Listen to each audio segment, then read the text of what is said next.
We are talking Shohei Ohtani's injury on Pardon the Interruption. Shohei Ohtani, we had a video on him a couple weeks ago talking about how he is way better than Babe Ruth ever thought about being. Shohei has a tear in his UCL. He's going to keep playing. He's going to keep hitting, but he's not going to pitch for the remainder of the season. Normally, with a player, this would be kind of a non-factor, if you're a hitter. But Shohei's pitching brings this into question, especially the fact that he's about to be a free agent.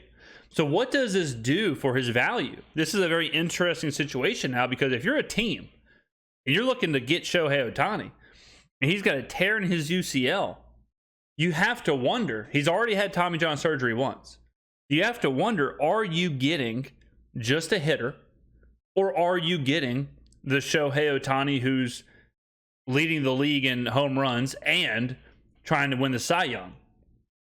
It's interesting. I mean, this really would cost him. Let's say he doesn't pitch again. This would cost him, I would assume, in the neighborhood of $200 to $300 million. Because then he's just a hitter. And he's a good hitter, no doubt, but he's just a hitter.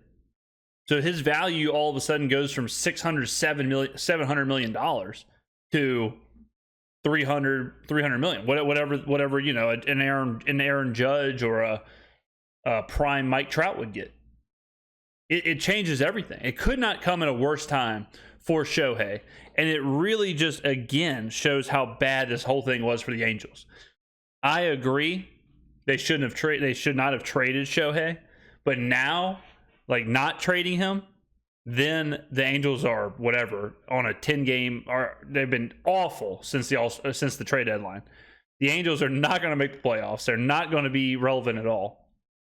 Oh, and they lose Shohei as a pitcher. Like, it just could not have gone any worse for that organization.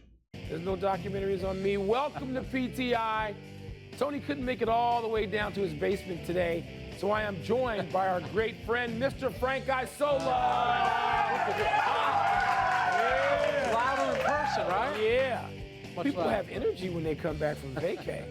Let's start with the ligament tear that's going to prevent Shohei Ohtani from pitching the rest of this season.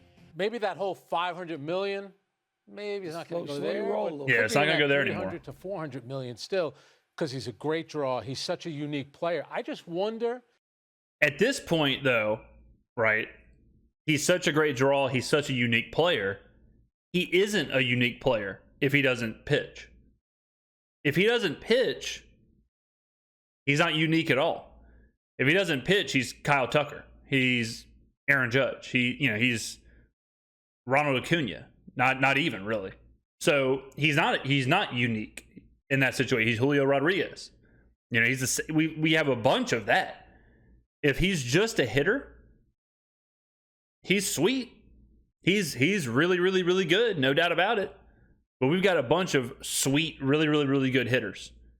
He's got to pitch to be the draw, to be unique, to be what baseball needs. This is such a loss for the Angels, for baseball fans. Hopefully it doesn't require Tommy John, or doesn't require him to never pitch again. Hopefully that's not the case. But if it is, God, what an awful thing to happen at the worst possible time, right at the peak of his powers. If the days of him being a full-time starting pitcher might be over, because if he has the second surgery, right now we know that he's going to keep playing, which is great, and that's what the fact that he can pitch and hit, it makes him so unique. I just don't think he can do that, and I think teams are going to be worried. If you're going to invest that much money in him, and you look at the history, it's one thing to come back from one Tommy John surgery. If he has that second one, the odds are not great. So I think that. Yeah, I mean, not to mention, if let's say he plays out the rest of the season, which it sounds like he's going to do, and then let's say a team signs him and he gets Tommy John, he's going to miss the whole year, if not most of the year. And Bryce Harper had Tommy John, and he came back a little early to DH, but he still wasn't the same player. So you're signing him, if he has Tommy John, you're signing him knowing he's going to miss most of that first year. And that's not ideal either, because then if you're a team and you're looking at signing this player, it's hard to say, oh, we'll give you $400 million. Oh, and you're not going to play this next season. Oh, and you're just going to hit. I don't know. I mean, this really does shake up a lot when it comes to the Shohei Ohtani sweepstakes and just Shohei as a player. Could impact the money. I still think there's going to be a lot of teams that are going to go after him, but he can still be a great player. Think about this. Last 2 seasons, Mike, 40 home runs, 150 strikeouts that he's gotten. Oh, no one in baseball history has done that once. No. He's done it twice. I just think that those days, it's probably catching up to him, and those days might be over. There's a reason why nobody had ever done it. Because the human body has limits. Yeah. I mean, I don't know. I'm not a doctor, but I don't think hitting and all that stuff, I don't know if that contributes to it as much as just his genetic makeup or just, the makeups of his tendons. I don't know if it's like anyone trying to do this is going to eventually happen. I'm not sure about that, but I do agree with Frank that it probably is over as far as Shohei being a Cy Young candidate kind of guy.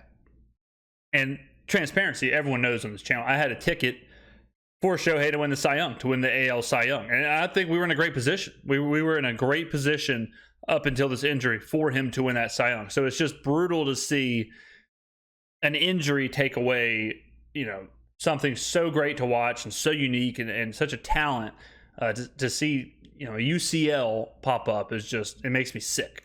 Even for great freakish athletes, and Ohtani is one of them.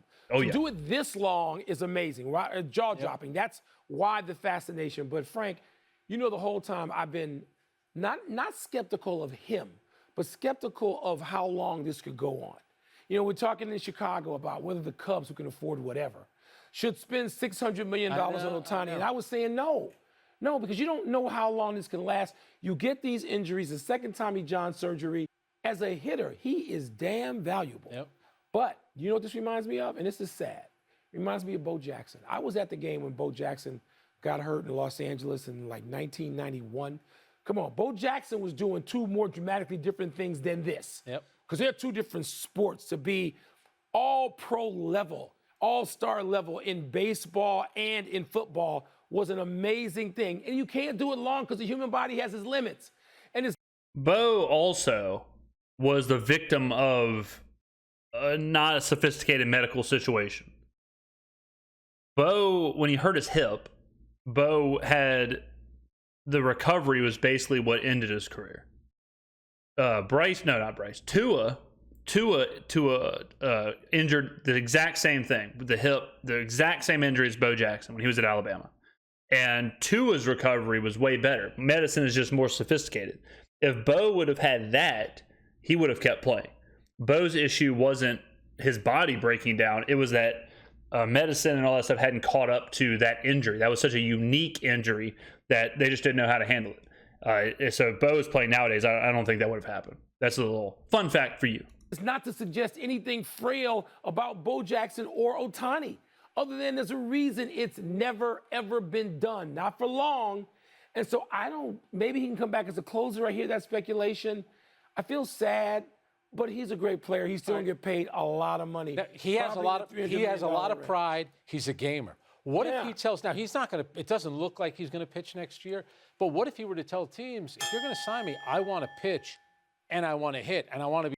The closing thing is one of the first things I thought. I thought, well, make him a closer. But even if you make him a closer, you still have to deal with the arm. You still have to deal with, okay, well, are we getting Tommy John? Like, can you throw 100-something miles an hour every night or every other night? I mean, he's on 6-day rest. He's on a lot of rest for a pitcher.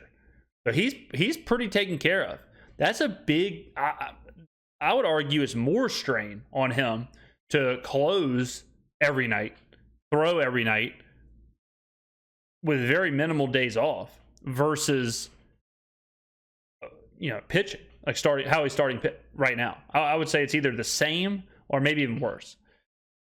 And if, to Frank's point, if he's at the negotiation table, let's say the Yankees come calling, and he says, if you're going to sign me, I'm only signing if you're going to let me pitch, that's fine. But how do you value, like, what is his value now as a pitcher? That's the real question. Take his pitching. What is his value? Because you have to assume if you're going to sign him. You have to assume his days of a full season starting pitcher are probably over. Or if not over, dramatically dwindling very quickly. So what are you signing? Are you signing a guy who can pitch once a month? Are you signing a guy who can pitch once a week, but not in a starting role, in like a middle reliever role? You know, how do you possibly? I'm okay with allowing it. I'm okay with saying like, yeah, we'll sign you and you can pitch. But I'm sure he knows if he has a second Tommy John surgery. I'm sure he knows like, okay, things have changed. And then you have to wonder, what kind of pitcher is he going to be? You don't just have Tommy John surgery and just guarantee to be back at it like nothing happened. There's a lot to this. This is a very unique, complicated subject. And we're going to see it play out where he's going straight into a free agency. I mean, he's going straight into this. Teams will have to answer this question within the next, 6 months. To be a starter, and that could scare off some teams. Yeah. But you said closer. Now think about this. The World Baseball Classic, he closed out that game against the U.S. In fact, he struck out his teammate Trout to win it. What if you did it that way, where maybe he's sometimes a setup guy, sometimes he's closing? You still want to ask me if he can be Dennis. I'm not asking him to pitch. I'm not asking him to throw 100 pitches. No, I get it, Frank. There's a reason it's never been done, even closing. And I hear you because people want. But that's still, if you say, all right, he'll be a closer. We don't know if he can close. We've seen him do it in the World Baseball Classic, but not every great starting pitcher can turn around and be a closer. Like John Smoltz, he did it. But to just assume like he's going to be a lights out dominant best closer in the bigs, when you're signing him to a $500, $600, $700 million deal, that is a tremendous amount of speculation. To just say, yeah, he can do that. Yeah. Like I said, I would assume asking him to close is harder. Because you're asking him to play a whole baseball game and then to somehow get his body ready to close. Like starting's different. Like starting, he's getting his body ready to pitch. He's starting to play as he's also pitching. So it's like he's ramping up at the same time. And then as he tires out, he downshifts away from pitching and just focuses on hitting. This is asking him to get his body ready, hit, play a whole game, and then come in, somehow restart his preparation and close. You know what I'm saying? Like that, to me, that is the harder request. It's harder to ask him to hold off on pitching until you've already played 9 innings or 8 innings or whatever. Not to mention, there's no way he could do it in a doubleheader, right? Like that, there's no way he could play a game, close, downshift, play another game, close again. Like that would be insane. So to me, the closing thing sounds great in principle. Like it sounds great, kind of just as it is. But when you start thinking about the practicality of it, of how can you ask a player to do that, it doesn't seem like it could be possible. IMO. I don't know if I could see like the physiological reality of that, of asking a player to close while doing what he does. I mean, obviously he could just close, but if he was hitting also and playing in the field also, and then as he's tiring out physically, then you ask him to do something really, really hard for an inning. It's just a weird thing there. To see this kind of athlete who's got this kind of charisma, you want to see him be all he can be, and we all want to live in the moment and say, this has never been done before. Look, never been done before. Now, what I could see a team doing is saying, look, we'll give you whatever, $400 million. And we're going to let this, we're going to treat it no different. You're going to be a starting pitcher. And we're going to run this mother until the wheels fall off. Like we want you to succeed. We want the draw. We want the uniqueness. We're going to allow you to do it until you can't do it anymore. I can see that, but at a huge discount. Because you now have that enormous risk that you're another Tommy John away. So I could see that too.